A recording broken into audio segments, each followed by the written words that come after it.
We welcome you all to the next edition of the Checkup Tete-a-Tete.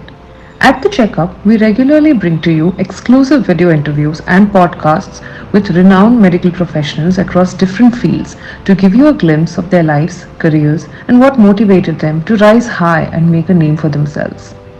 The Checkup is a one of a kind web magazine for healthcare professionals with rich content that has been curated, written, and specially designed for those in the profession. Hi, friends. Welcome to another exciting episode of the interviews brought to you by India's first and only general lifestyle magazine for doctors called The Checkup. Today, me and Dr. Mona Mehta are going to talk with a great personality who is none other than Dr. Ravi Ramakanthan. Dr. Ramakanthan is from Mumbai and is a famous radiologist who reached the top of his league. And it was said that his word was the last word when it came to interpreting X-rays, CT scans, and the whole range of radiology. He was the youngest head of Department of Radiology at the prestigious KEM hospital in Mumbai and ran a vibrant Department of Radiology. Hundreds or maybe thousands of students have been trained by him. And Dr. Ravi is an academician par excellence. Apart from his academic and professional expertise, Dr. Ramakanthan is a multifaceted personality and holds definite views and opinions on so many things. So I think today's conversation is really going to be greatly exciting, and we both are looking forward to this talk with Dr. Ramakanthan. Welcome, Dr. Ramakanthan. Thank you. It's going to be a great privilege and honor to be talking to you about your life, your work, your passions. Thank you. It's going to be fun. So, at the outset, I want to ask you quickly, now that you have entered your young 70s, what do you have to say? 2 lines on entering this new decade in your life. When you are 70 plus, it's fun. You are senior citizen. You cross the road, you just show like that, everybody stops. You are like the queen of whatever. The other thing is that being old brings along with that wisdom. Don't ask me what is wisdom. That will take all of 1 hour. So it does make a big difference the way you look at things. And the old cliched phrase, been there, done that. So age is a big deal. When that privilege is something that cannot come with younger people. Not 70, but as you grow, you get a lot of wisdom. Yep. So let's take you back 70 years and talk about your early childhood. And I know that you've been born and brought up in Mumbai and in the heart of Mumbai. So tell us a bit about your childhood, your school, your parents, your family in those days, and what it was to be living in Matunga so many years ago.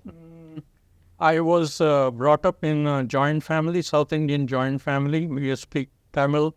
We were at least 10 of us in 550 square feet.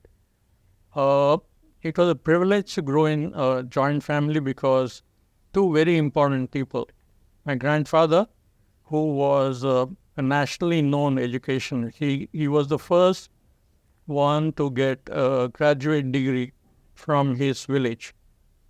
And then he came to Bombay as the principal of the school that I went to. But that was much later. I went to that South Indian Education Society school much later, but he was the first principal. Being a versatile educationist, and even if you Google today, you'll find some articles written by him in national journals. He had a phenomenal influence on who I am today. His uprightness, his way of speaking English, his penchant for perfect pronunciation, great spelling, and you have to do it well in school. That's one part of it. The other person who had great influence was my paternal uncle, who was a scientist with BARC, and he cultivated that scientific temper in all of us, brothers and sisters. My father was an accounts officer in the Central Railway who had to give up studies because my family needed money at that time. So he stopped studying and then he went to the railways or worked as an accounts officer and rose up the ladder, so on. But did he bring up interest in railways in me? I don't know. I can't tell that. But he was one of those guys who probably didn't know which standard I was in. I take the progress report to him and show that I'm the second rank. He would say, why not first rank? And you do solid drama about signing the progress report, things like that. How many siblings? Okay, I was the last of 4. So I have 2 sisters and 1 brother. And because I was the last, I still think it's a great privilege. My sisters and my brother still take great care of me. And just the other day, they were all here, we have fun. And though this is not that kind of interview, I'm very proud to say that the relationship that I have with my siblings is the same that I had when they were young. No politics whatsoever. And I don't think many people can say that, Yep. So it's great fun, yeah. And so after school, I mean, you were into science, I believe, those days. Yeah, it Was also in the same Matunga, or was it? I went to Rio College, yeah. Oh, yes. So it was still Matunga. Correct. The other comes a little later. Yeah. So I went to Rio College because my whole family has gone to Rio College. And by that time, my house was 100 meters from Rio College. We shifted Great. home. And at that time, given my temperament, I'm all hands-on, do this, do that stuff. I wanted to do engineering. Okay. So first year science, I went to Agarwal classes. I studied for engineering. And when I appeared for IIT entrance exam, So your first love was engineering. yeah, my Or first love was inclination. Yeah, as a matter of fact, in 7th standard, my Hindi teacher asked around everybody, what do you want to become? What do you want to become? And then she said, you don't want to become a doctor? I said, shayad nahi. I remember this word, shayad nahi.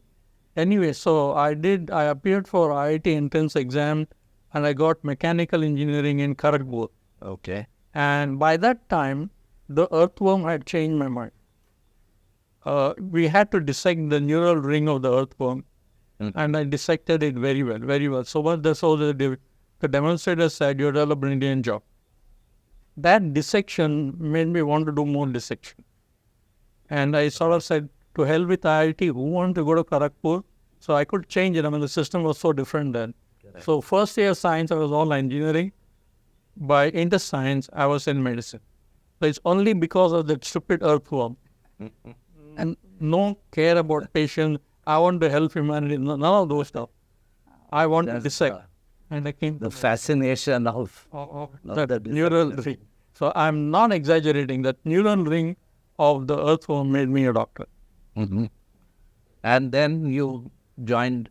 Yeah. So inter science, I studied really, really hard. Really hard.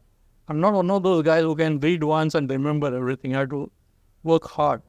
And as luck would have it, I got admission to GS Medical College, which is what I wanted, and then things happened. And what did you feel like once you joined medical college? Did I you was very feel that happy that I remember the first day walking on that road and entering the main college building where they had Namke was the interview, all 3 Indians sitting. Which college do you want? I want GS Medical College. Why do you want GS Medical College? Because it is the best. The Nair Dean is looking like me like this and Sandin. But I said, okay. It was a great feeling because I got what I wanted. And then the road was open. I didn't know what I wanted to do, but that was the thing I wanted to do. Yeah. So what were your favorite subjects in college? Favorite subject? And how did you decide that you wanted to do radiology? It's long history. Okay. my favorite subject was surgery. I hated medicine, pediatric, maybe, let's leave that out. Surgery. I wanted to do surgery all along. And we had this phenomenal teacher, bedside teacher called C.V. Patel. I don't know if you have known him. He was my guide too. Yes. And C.V. Patel was such a brilliant teacher that my clinical medicine and surgery was good.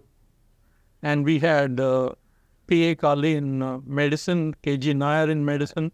So I had the best of teachers possible. Vasan Shade in surgery.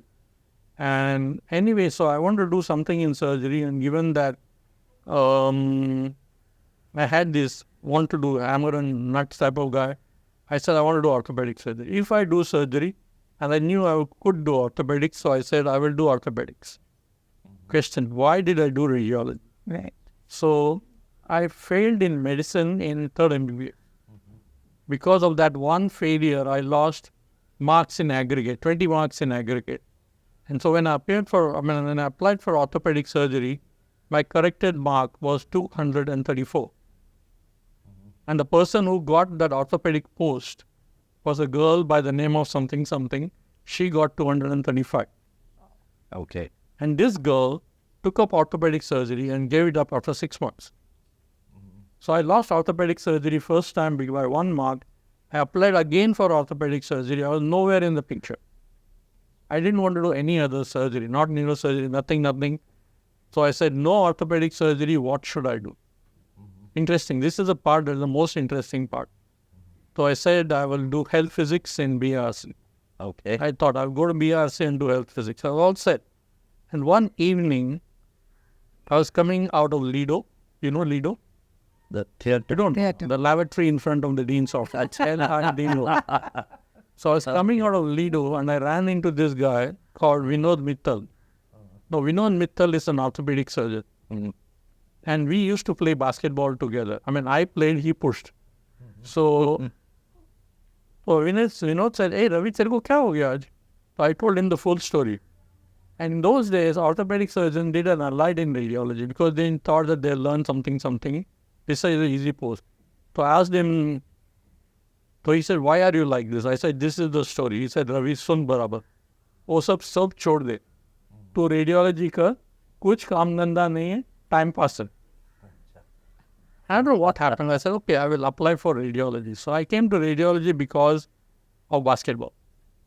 I came to medicine because of earthworm. I came to radiology because of basketball. Had I not played basketball, I would not have met Vinod Mittal. I would have gone and done health physics. So that's Interesting. No, the thing is that anything can happen. Life can take you. It does what it wants. And you made such a great job of being a radiologist, which we all know. So Yeah, that's only phenomenal. because I of think my, it's what you do with what you get. yeah, that's an important thing. But that happened because of my teachers. 3 teachers in radiology were great human beings. They would support you to the hilt. And they would say that as long as you don't harm patients, do what you want. And a few years, they realized that myself and one of the colleagues of mine were competent and responsible. They literally said, go, do what you want. Tell us a few interesting things in your MBBS days. Some anecdotes which you remember. Yeah, I remember. Or during your residency days. Anything you would like to talk about? The thing I want to tell you about is that residency in orthopedic surgery. I was doing it for a year totally. And when I was in Bavadeka's unit, the emergency was on Wednesdays and Fridays. It's 7 o'clock in the morning on a Saturday. And I get a call in the room saying that there's a patient with compound fracture of the tibia. Please come down. So I go down, the patient is in the OR. I go down, examine the patient. I say, 7:30 bajiya, we marne do. So I called my colleague, who's Chetan Shah, in Ellen Vora's unit. Correct. The other unit, I said, Chetan, aage dekh le. So this Chetan being Chetan did time pass and the patient went into shock. And I got the batti of my life from Ellen Vora. And I realized that what I've done was completely wrong. How could I leave a patient like that alone? And I almost lost my job. And Dr. Dheer came, talked to him and said, Jane do, acha ladka hai, something. I could continue. Otherwise, I was going to be rusticated immediately by Alan Vora. You know how he was. But that is so unlike you. I cannot imagine. No, I that. was like that. You live and learn. That's why I said, no, wisdom. Yeah. So that patient went to shock. Luckily, he survived that. And that's one interesting unknown. The other one was again in orthopedic surgery. There was an anterolateral decompression of TB spine by A.V. Bowdekar. He was very good at it. The case was over. I was assisting him. The patient was still being induced. So I said, I'll go out and write notes. So I walked out of that patient room and notes, and Mrs. Karapolkar came, another batti, full massive batti. How can you leave a patient till the patient is extubated? Come back, and she again went and complained to Bowdekar.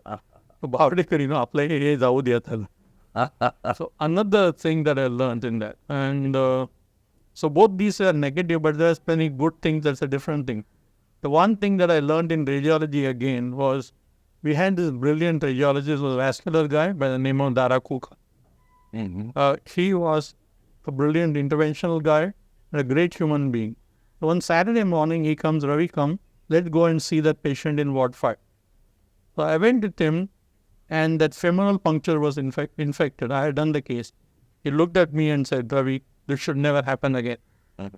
So this is what I'm saying. They didn't fire me. They said, this should not happen again.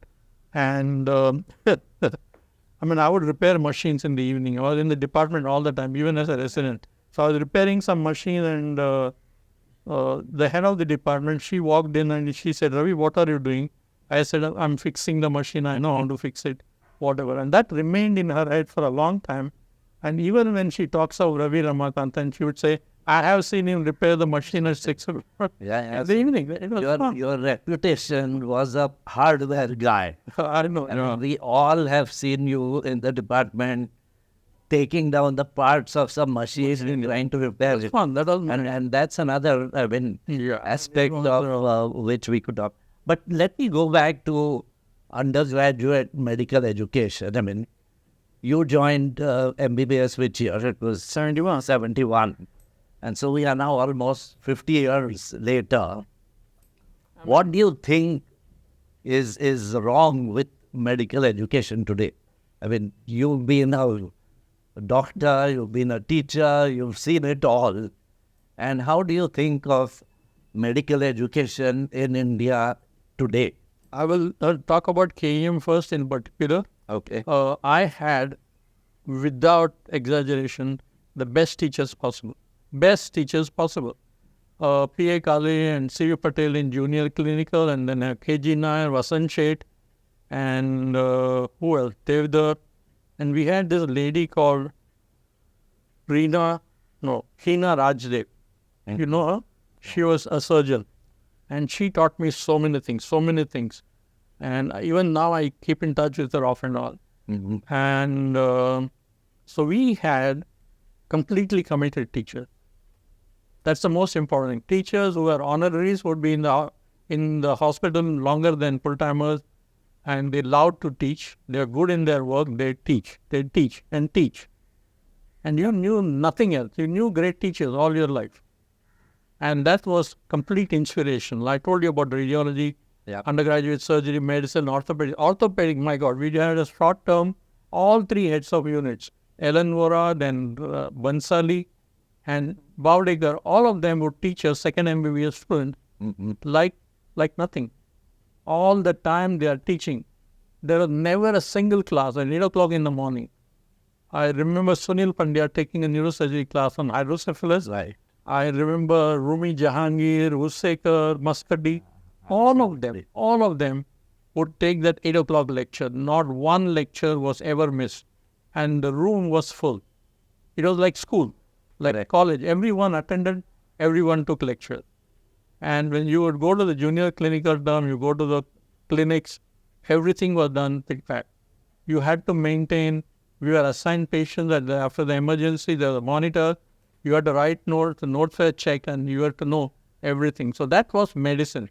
And that was the only medicine I knew. what has happened today. I'll tell you about KEM. It is heart-wrenching. So I said we want to establish a C.V. Patel Memorial Prize for excellence in bedside teaching. Yeah, so we will all get together. I announced it during his what is it called? And Condolence meeting. And many people said, so I said, I wrote to the DJSC saying, this is how we want to do. We will ask the students on feedback, anonymous feedback, name the best bedside teacher. And they looked at me, Ravi, which word are you? Which students are you talking about? Students don't come to the ward. They don't come to the ward, period. There are no patients assigned. There are no emergencies. Nobody teaches them. There are no books. There are nothing. There is no bedside teaching. Now, when is this? 6 months back. And the statement was, Ravi, which word are you? So I talked to 3 people during that meeting. Then I came out, talked to the others. They all said the same thing. Bachus do not come to the ward. We cannot do anything to them, because if we do something to them, there is political pressure on us to withdraw that suspension. If you don't sign their exam forms, you're forced to sign exam forms by the political bigwigs. correct. There is nothing you can do about it. Yeah. After joining MBBS, students still take private tuitions outside. Yeah, and they are busy preparing for this CET, that CET. And so what shook me is that what sort of top doctors are we bringing? This is KEM, right? Yeah. This is not some private college. This is KEM. Yeah. No bedside teaching. Sad. Very sad. And there's a very senior doctor, a very senior surgeon, and I respect him a lot. He said, why don't you take bedside teaching? And he said, Kai ko lene ka? I'll talk in the language that it happened. So I said, kabhi to spleen or liver palpate karne ko sikhana mangta hi ne? He said, Kai ko? Ultrasound karenge na? I said, but the hand has to go on the patient. No? The patient has to feel that somebody is looking at it. Have you heard of Abraham Varghese something? Ravi to bada mat kar. Sab radiology karne ka. And this is a highly respected, highly competent surgeon in KEM 2 years back. Maybe less than. So do you think it's just the way things have changed because technology has it is come out it is not just about technology. The people to blame are the teachers. The first people to blame are the teachers, because first of all, with this private practice allowed, they are not in the campus. Most of the time, they are not available. I'm making a blanket statement. They have zero interest in teaching. बच्चों लोग नहीं है अच्छा है भागेगा मैं. Correct. It's simple. So if you are not interested in teaching, students are happy not to go. I cannot believe that if you... Okay, I'll tell you another story. When I was in KEM, I would take a radiology lecture for undergraduates. Mm-hmm. Yeah. And one of the questions I asked them on the last day is that, what is it in medicine that you feel that you need to be taught? Or you feel that nothing needs to be taught? And I asked it for about 7 or 8 batches over 7 or 8 years, without exaggeration, without exception. All of them said, we don't need those undergraduate lectures in MLT, etc., etc. The PowerPoint is shit. We probably need those bedside clinics. They are helpful. Yeah. And the only subject that we need to be taught is biostatistics. This is not one batch. This is batch after batch. All of them said that. So they said that we want to be taught by the bedside. Correct. And if doctors are available, I mean, this situation that students don't go to the ward, don't have patients for themselves, don't write notes, is alarming. So you and I become sick. Okay, don't fall sick. You are in trouble. So once we are going to examine you, or like ChatGPT, I keep saying that there will be a ATD, like ATM, anytime doctor. Go talk to ChatGPT, you just say, go take this. What sort of language are we? I mean, if you don't assist in surgery, if you don't know how to put on gloves, what sort of doctors are? I mean, the blame is squarely on the deans. The blame is on heads of department. And it comes down to heads of department. Don't blame bachchu log. They are not mature enough to understand that this is what they need. Correct. You have to force them, you have to coax them, you do what you want. but you have to get them back to the wards. You have to threaten them with whatever you can threaten them and say that otherwise you are not appearing for your exams. I don't think it is not possible. But Ravi, what do you think is the reason why teachers are not interested in teaching, or what is the reason? Money, one-stop solution, money. So then how do we solve that issue? When this whole thing was coming up, we were in the thick of things. We had a meeting in the MLT, the main lecture theatre of KEM, where the additional municipal commissioner was there. All of us were sitting there. And Sunil Pandya was the only guy who said, no private practice. Yeah. We went to convince him. He said, no, Ravi, I will not do it. I will never support private practice. So there was a show of hands. How many of you want private practice allowed? All of us said private practice allowed. And Mr. Kunte, who was the additional municipal commissioner, said, we'll observe this for 3 or 5 years. If it doesn't work out, we'll go back. He said, we will go back. And that going back has not happened because all of these doctors have become politically influential. And any time this happens, I wrote to Mr. Kunte when he was the commissioner, when he knew me well because there's so many other things. Right. And he said, dear Dr. Ramakanthan, this topic is not approachable. Wow. That's all. He used to always call me Ramakanthan for God's no for very good reason. Correct. So he was the municipal commissioner. He was the person who had allowed private practice, and he said something to this effect.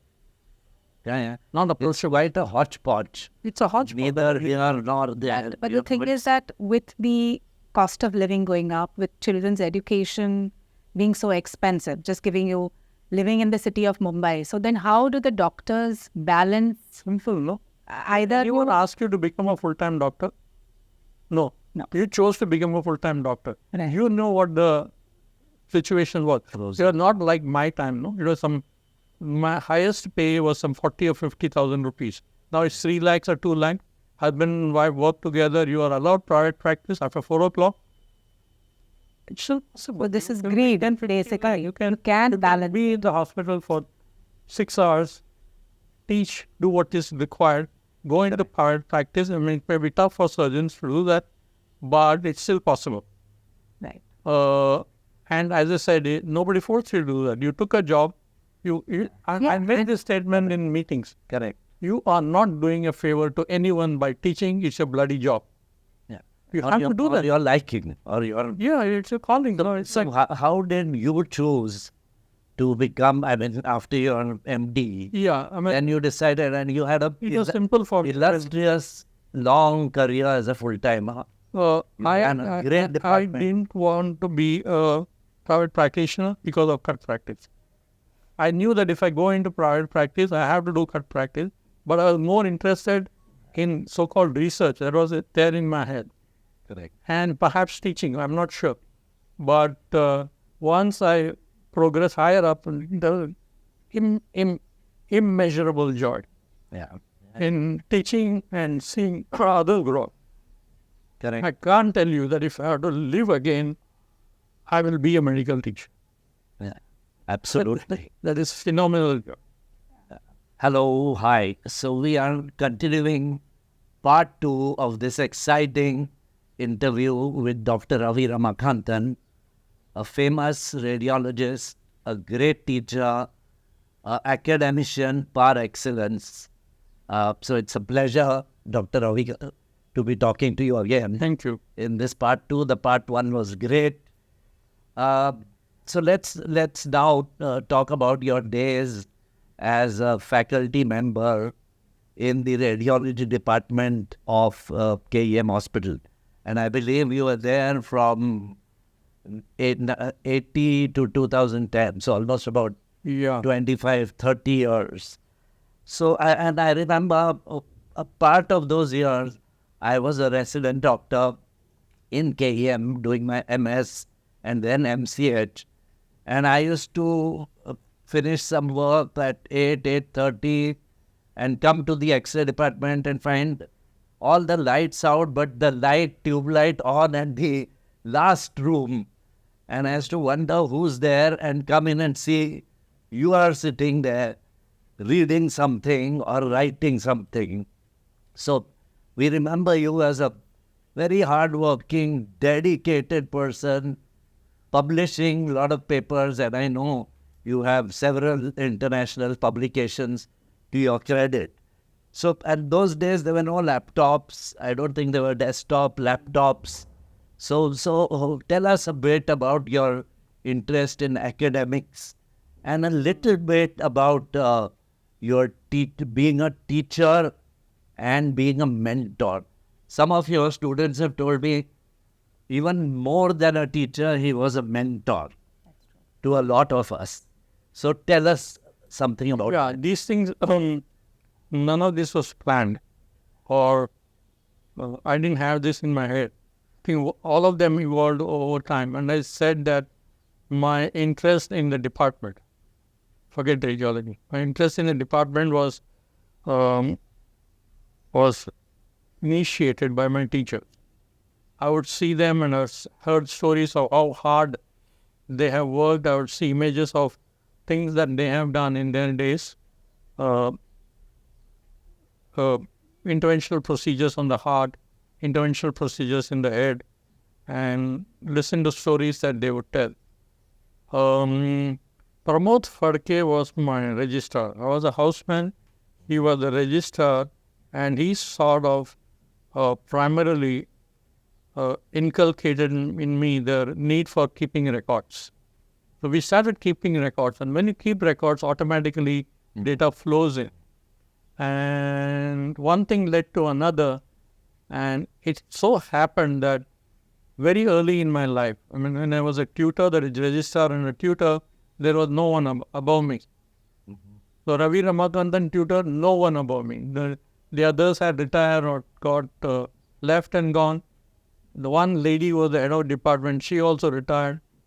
So it was just so-called Ravi Ramakanthan department. And that was for many years, I think. For Long back, 84, 85. No, and you were the head of department at that age, from tutor to HOD for many. Yeah, for about 25 years. 25 years. 25 years.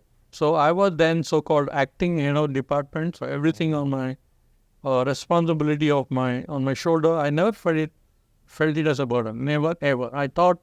I'm being honest. I thought it was an opportunity to be able to do what you want to do. And then you have this sense of pride. This is my department. We have to do something different. And there are these bachu log. I mean, I don't know if teaching is in my blood. I told you my grandfather was a teacher.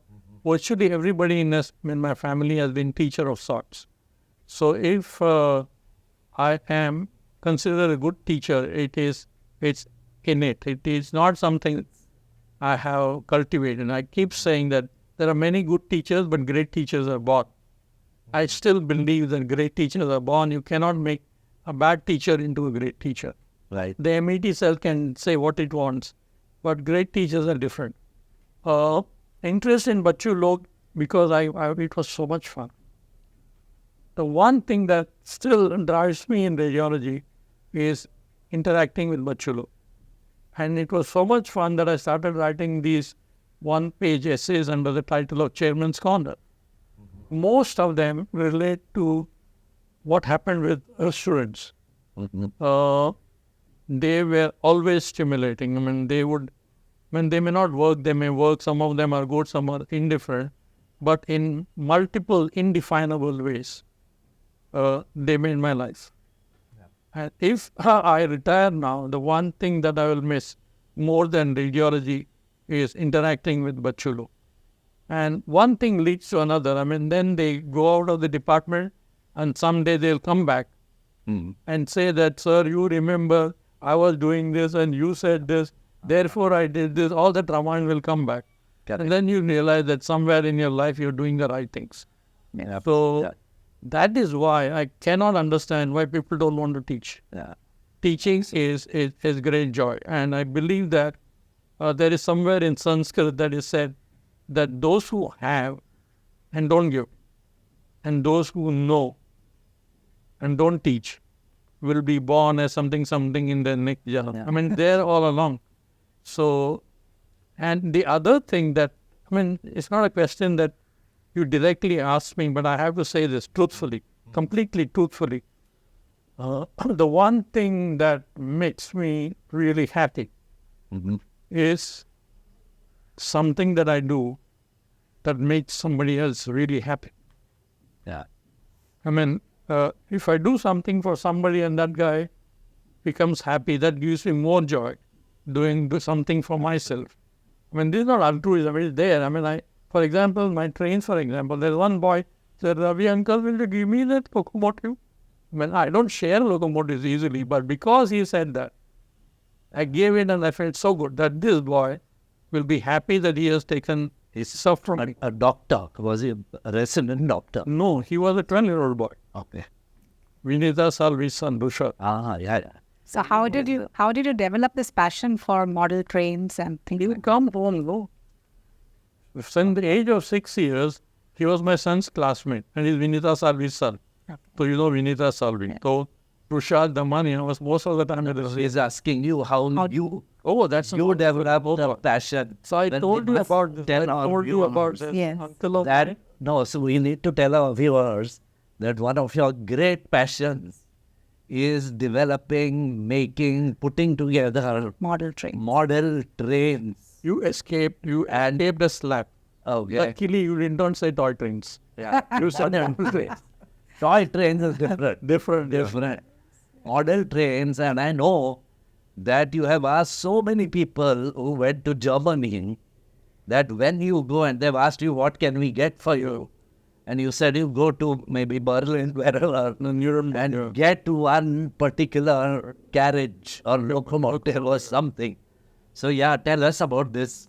Okay, so when I was 7 years of age, 1959, this uncle of mine, I told you a little bit that he has influenced, returned from France with a train set.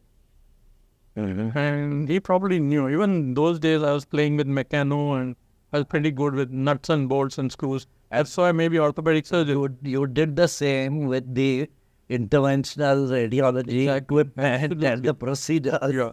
As your All that colleagues is tell that us, mechanical thing. You know, you have this intuitive way of thinking around problems. I mean, model trains makes you think all the time. All the time. Last night I was doing something. You are just playing with it all the time and you're thinking. So this uncle of mine got that first model train, the French model train. And I remember those days playing with that on Saturdays, begging my mother, Amma, please let me play with that. Once a month, I take it out of the cupboard and play with it. And then when I entered medical school, I said I will stop and give away those trains to my nephews. And then when my son was 3 years of age, 1994, I said, let me start again for him. And so I told one of those Siemens guys, you are going to Germany, get this. It's easier. The catalogs were there, but there was no internet shopping then. So he went and got a nice set. I started playing with my train and my son said, Daddy, I hate your trains. Oh. You're paying more attention to it than to me. So Prithvi never ever got onto trains. Preeti hated trains. You were always in the train room. What is this nonsense? Go and buy some vegetables. And so I started trains again. Now this was on a big scale. I had a big room in assistant dean's bungalow. So day and night. Literally there are nights I worked through the night doing trains, and because unless you do it, you won't understand. You're doing some wiring and then the damn thing doesn't work, but you cannot stop. You play around, you think and do some more wiring, and then you solve the problem and you say, bore ho gaya, abhi kuch karne ka. This bore ho gaya is a human thing, You do something, it works properly, abhi kuch karne ka. And it's a never-ending passion. I cannot tell you, it's not just one hobby. A good hobby like this, some people fly aeroplanes. Yeah. Makes you think so much. People say, Ravi will never get Alzheimer's because this fellow is always playing with these trains. But don't believe it. I may still get it. But that's Don't stop playing with trains. So what's happened now is I no longer tell people to buy. You order online, you pay online. The damn thing comes by post. Correct. The idiotic customs, people charge 100% custom duty.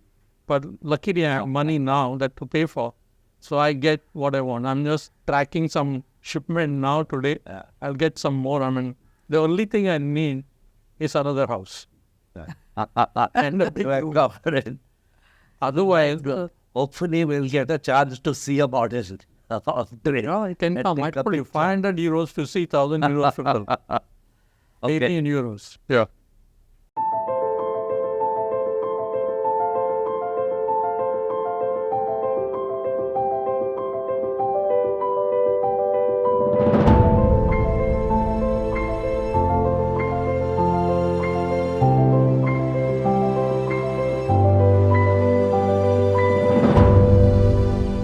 So I'm going to ask you two words, and I want your reaction on that.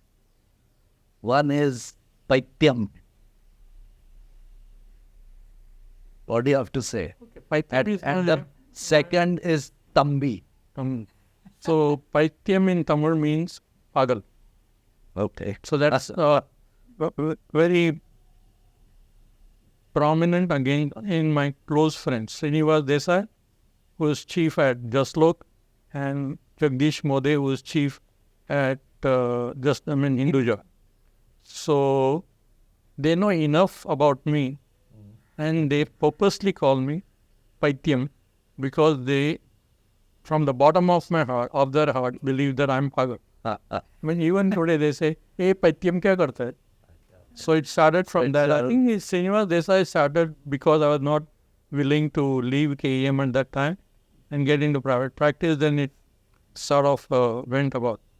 So Paityam is one, and the other one is Tambi. Tambi is particularly Anil Tendulkar, the cardiovascular surgeon. So you would say, "Hey, Tambi, kaisa hai tu?" Something like that. Tambi means brother, younger brother. Younger brother. Okay. And he spoke Tamil, like I told you sometime, but nobody else would call me Tambi, only Anil Tendulkar. But Paityam is many people now call me. Oh, so one more corollary. You always insisted that in your department nobody called you sir. You said call me Ravi. And I remember even the younger residents used to call you Ravi because you didn't want them to call you sir. So which is, I also feel nice because, this hierarchy is too much of a thing. We have come to a stage where in my residence, 1 year senior resident is called by his junior brother. Okay. 1 year, you're joking, 6 months. Yeah. So your take on that, sir? It's in our culture now. Though I said all this masala, I called Sunil Pandya sir. Okay. Okay, he is also some 10 years older than me. And he has told me a million times. Oh, Ravi, call me Sunil. Ravi, call me Sunil. Ravi, call me Sunil. I can't bring myself to call him Sunil. He was one person, the other was Banu Kotari. Ravi, Banu Bhai, not sir.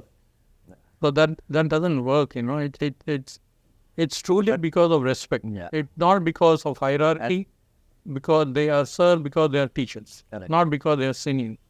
Correct. So I think, though I may be telling, don't call me sir, I no longer say that because I'm 70, but you look are 25. What? They'll call me my first name. They'll call me Dr. Ramakanthan, my father's name. Anyway, so that doesn't work in a country. Yeah. My son tells me that abroad everybody is first name. Yeah. You may be professor, you may be whatever. It's always first name, it's our culture. Like we walk on the left side of the road, we call people sir, but a first year resident calling a second year resident sir or ma'am is disgusting. Absolutely. So, Ravi, you have got many awards. So, which is the one which is the most memorable one for you? See, many of those awards are because of people in high places who knew me. So they would say that recommend him, like that RSNA thing. You're being very or modest. whatever. I mean, they knew me and they would recommend. But this one award, which is called the Aunt Minnie Award by an internet-based agency organization, which gives away awards in multiple areas. One of them is the most influential radiology educator. It's an international award, and members of Aunt Minnie vote. So there are multiple rounds. There are 6 people to begin with. It goes on to it's like basketball, and playoffs, and then your quarters, and in that twice, I think in 2006 or whatever, I came up to the final and did not make it in the final. I was tied with Donald Resnick. Donald Resnick is the doyen of skeletal radiology in all world. So though I did not become the most influential radiology educator, but reaching up the Donald Resnick's is the one. And that is no, you scratch my back, I scratch your back. There's nothing of that. Correct. It is an open international poll by people who have come in contact with me and to me, and that's most influential radiology educator. It's not just a great teacher. It's one who has changed your life. Right. So that sort of gives me a lot of joy. Tell us something more about your the hobbies, other than, of course, your model training. Yeah, I told you about basketball. I mean, no, I not told you. If you live in Matunga, you all automatically get involved in basketball because there is a big tournament there called the Ramu Memorial Tournament. All of Matunga is there in the final. And of course, your height. Height doesn't matter. I mean, maybe it was height. So, Of course. Plus point. I started playing basketball real basketball when we are in second MBBS. And during that college festival, the sports day, we decided that we have to have a basketball court in KEM. There was no basketball court before that. So Ajay Singh, who was now a psychiatrist, and I went to the dean. So we got permission for a court, some money was sanctioned, and a basketball court was established in KEM. At that time, I started playing in a private club called Hoopers, Hoopers, because I knew some of my friends there, and that's where I got into serious basketball. I am a bad player. Even today, I'm a bad player. So when I played in GS Medical College, I got to pay because there is one horse town. I knew better than most others. But when I'm playing for Hoopers, I'm on the bench. Means what? I don't go first five, I don't go second five. I'm on the bench. And if my team is winning by 100 points, अरे doctor खेलने देना अभी कुछ फर्क नहीं पड़ता. फिर खूब shoot some baskets, make some fouls, and I came back. But when I failed in final MBBS, it was basketball that saved me. So I go to the court and shoot. So somehow that frustration becomes less when you're shooting the ball. And I would dribble all day on the terrace. I'll do all sorts of things. So that's why I keep saying that when you are down, your chips are down, it's your hobby and your games that everybody must have. Forget everything. You have to play something because that's useful. It's fun. Even now, if I don't do now because my stability is very poor, but if I go and shoot and that damn thing goes through the net, that is exhilarating. Wow. So I tell my son, Prithvi, I shot 3 shots today, but I never tell him how many I missed. It's fun. It's fun. And you see that fish boy, and I suppose it's the same with many other kids. And not only that, in Dosi, for example, Prithvi and I were instrumental in getting a basketball court done. Oh, great. Because it was not there. They wanted to call it multi-purpose court. So we would come from KEM often and he said, basketball court? No. So I talked to Lopa Mehta. Lopa Mehta knows Gordias, who are the makers of those three. Right. So I use influence in high places and got a basketball court. Fantastic. And then we got it renovated recently and it's so much fun. Great. It's not a full-size court, but it's still a good basketball. Are you an avid reader? No, I'm not an avid reader of books. Okay. And that's one thing I deeply regret. When I used to talk to Manu Kotari and we'd quote this, quote that, and I said, what luck. But I read a hell of a lot on the internet. Hell of a lot. All my reading is on the internet. Yeah. Because currently students, residents don't read at all. I mean, that's what I feel. But this is true. So much of Because all the information, I think, is... I don't know if I did it from your time. If I made you read something beyond radiology, I don't remember. But now I do ask them to do everything beyond radiology. My pet homework for you and you is to read on the internet whatever you want on any source about something called the pale blue dot. I don't know if you've heard of it. No. Carl Sagan, you heard of it? Yes. Good. Otherwise, I told you jump.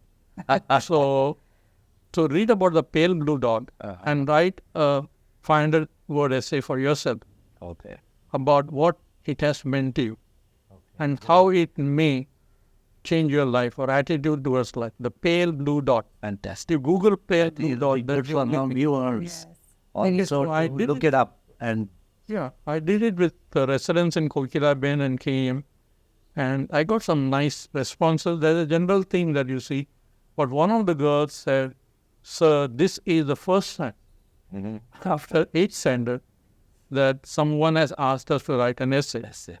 Thank you very much, because I had to think and I had to reflect. How can you be a physician without thinking, and more important than that, reflecting?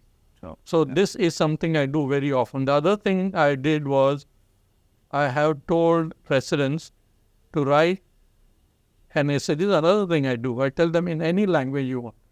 Because many of our bachus don't come from English medium. correct. The communication skills are not good. For any language you want, any language that you want, you're comfortable with, you narrate an incident with a patient and how it has changed your attitude to medical practice. Several of them wrote, and I send it over to a non-medical guy. That's what I do. When I have a non-medical thing, I send it to a non-medical person, select the best one.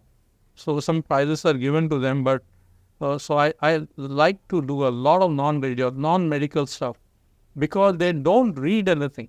They are so obsessed with CT. They blinkers. Yeah, it's all CT. You ask them what day of the week it is, they'll say, I don't know. Is it Monday, Tuesday, Wednesday, or Thursday? Tick Wednesday. They are from the tick pair applicable generation. True. They come from that. Unfortunate. It's not their fault. I tell them they are very intelligent people with no brains. It's not your fault.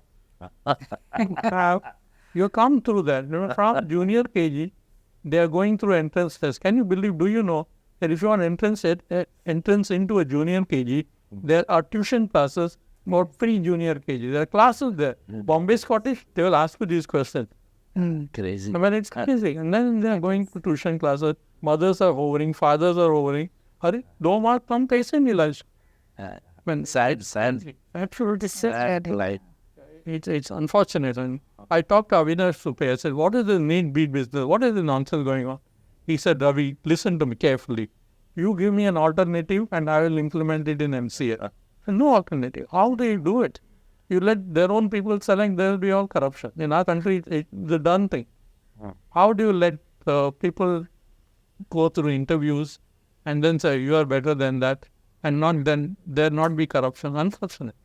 Yeah. So NEET is there to stay, but we can't help it. So it's up to the teacher then to change it. You come beyond the NEET battlefield. Yeah. You come into, say, radiology or medicine, the teacher then changes the perspective completely. True. It's not by patients alone. I mean, it's not by medicine alone. Hello. True. I mean, it's something you have to, but teachers are not interested. Unfortunately. Leave alone, not teaching medicine. They themselves are from whatever group of people, Yeah. Correct. and teachers not good enough. Our biggest fortune was brilliant teachers, committed brilliant Gave teachers. time. Gave good not- light to Yeah. teaching men. Besides being good doctors, Yeah. I mean, they would say and take history for half an hour, and we are watching and we learn. Yeah. How can you be a doctor without going to see a patient? It's crazy. I think all of them should be shot. Yeah, that's why we have to be a good clinical radiologist. Yeah, Yeah, whatever. All that happens gradually. I mean, Pramod Phalke, the guy I talked to you about, he is the one who would take me on the round. Saurabh Baba, the neurologist, he said, Dr. Ramakanthan, you come to the ward, we will take around. I mean, on Friday evening was their emergency and teach me how to examine patients with neurological problems. So that's our interdepartmental meeting. Yeah. There's so many things. It's all up to teachers. Correct. You don't do anything to students. They don't know what to do. They will read books and they will pass. Absolutely true. When they have nothing to, they cannot blame anybody. They can't tell the teacher, you teach. You'll fail then. If you tell the teacher, teach. So Yeah. that's the horrible state of affairs. So let's turn to a little different aspect of your life. I remember for several years during my residence in KEM, people used to come see you working, and then somebody said, "Oh, I asked, is Ravi married? Is he going to get married?" And they said, "Oh, Ravi is never going to get married." And then suddenly we hear, This "Oh, you are getting married." So your views on marriage So when I was, and work-life balance. Work-life balance. it's very interesting. When I was about to get married, I asked Sora Baba, a very close friend of mine, and I said, "What do you think? Should I get married or what will happen to life after?" He said, "Ravi, I'll tell you something. I don't know it is better or worse. It will be different." And it was prophetic. When you live a different world, you learn so many things about life. For example, if somebody said, my son is ill, therefore I cannot come to work, I would have said, so what? Yes. But now that I became a father, I know what it is. Yeah. I know what it is to starve overnight. Now I don't allow that. I said, why starve overnight? How many hours of starvation do you want? 6 hours and overnight. So being a father, being a husband, makes everything different. In a sense, your professional life may suffer, but if you use your time balance properly, it cannot suffer so much. But it is an aspect of life that everybody has to experience to be a good doctor. To understand others' emotions when they say something, and they're a mother or a father, or a husband or a wife. Very true. Wife donates kidneys all the time. Why don't husband donate kidney? When things like that, it's a facet of life which is extremely important to be a good doctor. How you handle it, depends on both of you. Correct.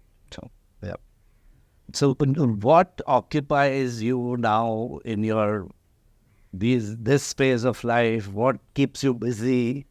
And what are your occupations? You, of course, still go to the hospital, I think, once a week. Yeah, that's a different thing. I mean, I've been telling them for a long time, I want to retire, I want to retire, I want to retire, I want to retire. It's not happening for whatever reason. But the only thing that occupies me day and night is model trains. Is? Model trains. Okay. No. Nothing else. Nothing else. Yeah. Fantastic. If I could, I would go and shoot a few baskets. My son will come. I told him already, I will shoot you. Hold me from behind. Don't push me. So tell us, so I mean, at the end of the interview, what advice would you have for young radiologists, young doctors maybe, about, their life, their profession? I think whether you're a radiologist or a doctor of any other sort, you have to have this one thing etched in your brains. Patients first. That is the most important thing. So we are doctors because there are patients. If there are no patients, there are no doctors. Our job is to take care of patients, whoever you are. And if you are going to be able to take care of patients, you have to be with patients. So my only advice to young doctors is that you cannot be a good doctor if you don't learn from patients. William Osler said it very, very clearly. It's more important to know what sort of patient has the disease rather than what disease the patient had. Correct. And that you can know only if you are with patients. If you think that you can pass MCQs, exams, get gold medal, university first, best ever record by studying books, you're wrong. Again, Osler, not to study medicine without patients is not to go to sea at all. Correct. So, read widely, but see patients. Go to the ward every day. Learn from patients. That will make you a better doctor than somebody who sits in the library all day long mugging. Because eventually, whether it is MCQ, PG or something, you will pass. Every donkey will pass MBBS. Every donkey will pass some entrance test. Correct. God knows where it will take you. And Buddha has said something very profound.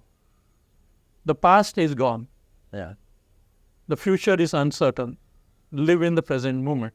That's all Buddhism is. Live in the present moment. So when you go off, I have no idea what will happen to my day. Except that I will do and play with side trains. God knows where I get a phone call from. It's like you open your cell phone to do something and there's a bloody message which takes you somewhere else. I want to make a phone call, it's gone somewhere. Then why did I pick up my phone? That's life. Yeah, absolutely. Because you cannot plan too much, but you can make the best of whatever you have. My story is make the best of whatever you have. Correct. It is possible. It's just that you have to be passionate And the only advice to medical students is learn from patients. Nobody can teach you better than what patients can. That is the way. You don't go to the ward, you're going to be a lousy doctor. I will give you in writing if you want. Absolutely, I think. Correct. And one short, any thoughts on artificial intelligence and machines taking over Yeah. radiology? Because But that's something I think. Yeah, we had a debate on that, whether artificial intelligence will take over. My immediate response is that it will do some part of it. Not only radiology, even medicine. What is the difference between radiology and medicine? You go to a teller machine and say, I got headache, I have vomiting, I feel my neck is a little stiff. And you go through that and say, you got meningitis, go and see a doctor. And this will, it's algorithmic. Medicine doesn't require brains. It is just garbage in, garbage out. Monokotal, right? Correct. So it will do a substantial part of it. I've been playing around with chat GPTs and it's amazing. I fed it an article I had written and I said, what is the main purpose of this article? Okay. And it did a completely brilliant job. Then I said, Google Bard, tell me something about Ravi Ramakanthan. And you know what it said? I have no information on Ravi Ramakanthan. India. It's all over the internet. And then Google Bard was a disaster. Absolute disaster. And I fed it the same article. I fed it a poem that I had written. And I said, I have not been programmed to interpret poems as of today. I apologize for this. I will do it in the future. So, cross-sectional imaging, machines are easy. It's not that. But when you have something like chest X-rays or bones, where there's a lot of overlap, I promise you today, machines never, ever will be able to interpret chest X-rays correctly. Correct. I'm not saying that. Google is saying that. IBM is saying that. They are saying that if you want to read analog films, you have to train that engine on your hospital, on thousands of images, on the way you do the X-ray, the way the portable X-rays are done, and then maybe you will get. What people are doing, pneumothorax in 99%. Who cares? I'll tell that to my neighbor. This is our pneumothorax. 3-year-old boy will say pneumothorax, better eyesight. That's not possible. It will make a difference, Yes. but it cannot take over any subject completely. Absolutely. It's not possible. I think no chat GPT, no Bard can replace Ravi Ramakant. No, that's not Ravi Absolutely. Ramakanthan. A I mean, physician. a physician who has a vast experience. And you're talking to patients, so you're seeing the mood of the patient. And how can a chat GPT tell a patient, your baby is dead? Yeah. How will it do it? It will do it. It may even do it. It can give voice to it. But does it know which patient is talking to? Correct. To replace physicians is not possible. It's impossible. Yeah. It can make algorithms. It can solve issues. Can make life easy. It's like voice recognition. No, I'm dictating all the time. 99.9% of the time, the damn thing is right. Yeah? But sometimes I'm saying normal and it makes it abnormal. Finish. No abnormality seen, it says abnormality seen. So that 1% wrong is enough to create disaster. Absolutely. This is just one very crude example, but doctors cannot be replaced by machines under any circumstances. Image reading cannot be replaced by radiologist. If you're a decent radiologist, it will happen. So medicine is not about science. Not about science. More than that. So much of it is human interaction. True. Doctor आया मेरे से बात भी नहीं किया doctor आया stethoscope भी नहीं लगाया You must be hearing it all the time. Yeah, absolutely. हाथ भी नहीं लगा ऐसा उधर से और एक स्टेटमेंट और साइन करके चला गया देखा एक बार आया विजिट लिया चार्ज किया लेकिन मेरे से बात the charge is another. And now the latest is you go to a side room, all monitors are there, all EKGs, everything is there. You look at them and say, patient wait. They don't enter the ward, don't sick. Yeah. If you train students as you can learn medicine by not going to the wards, this is what you learn. good. I think it's a good note to end on. Absolutely. And probably we would have continued this conversation. I mean, how we, 1 hour passed was we didn't know. And we would have loved to keep talking and listening to Dr. Ravi Ramakanthan, his experience, his thoughts.